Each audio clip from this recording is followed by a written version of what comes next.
के लिए बहुत बेनिफिशियल योजना है और एक बहुत तर्कसंगत रूप से इस योजना की ड्राफ्टिंग करी गई है।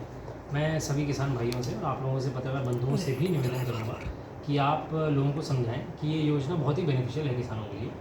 सबसे पहली बात, अगर किसी भी किसान का सामान मॉडल प्राइस से ज़्यादा में बिकता है और एमएसपी से कम में बिकता है तो एमएसपी की पूरी राशि कुछ जो व्यापारी दे रहे हैं और बाकी जो बची राशि है पूरी सरकार उसके पास दे देगी। तो मतलब किसान को पूरी एमएसपी की राशि उसकी जेब में आ जाएगी, भले ही उसका सामान एमएसपी की राशि से कम में बिका हो। दूसरी बात, अगर किसान का सामान मॉडल प्राइस से कम रेट में बिका हो, मतलब किसान की जो सामान की क्वालिटी है या फिर किसान का जो सामान है वो मॉडल प्राइस मतलब जो औसतम प्राइस है प्रदेश का उससे कम में बिक रहा हो, उसके बाद भी किसान के पास मॉडल प्राइस और एमएसपी के जो बीच का डिफरेंस है वो पूरा का पूरा उसके पास किसान के पास आ जाएगा।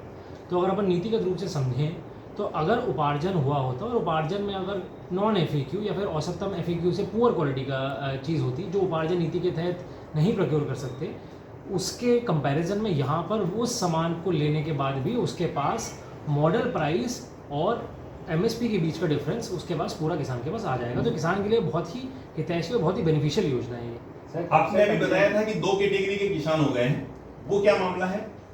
2 कैटेगरी के किसान हो नहीं गए हैं। बेसिकली मैंने समझाने के लिए उदाहरण दिया आपको कि एक किसान जो मॉडल रेट से ऊपर में उसका सामान बिकता है तो उसके पास पूरी एमएसपी की राशि आ जाएगी, और दूसरा किसान जिसका मॉडल रेट से कम में बिकता है उसको मॉडल रेट और एमएसपी के बीच की जितनी राशि का गैप है वो पूरा राशि का पेमेंट उसके बाद किसान के पास आ जाएगा। इसके पंजीयन कब से शुरू होंगे सर? इसके पंजीयन 3 अक्टूबर से शुरू हो गए हैं। हमारे सारी कोऑपरेटिव सोसाइटीज़ में इसके पंजीयन चल रहे हैं। 17 अक्टूबर से इसके पंजीयन फिलहाल चालू है। 24 से इसकी खरीदी चालू हो जाएगी। खरीदी मतलब 24 से मंडी में जब किसान बेचेगा तो इस योजना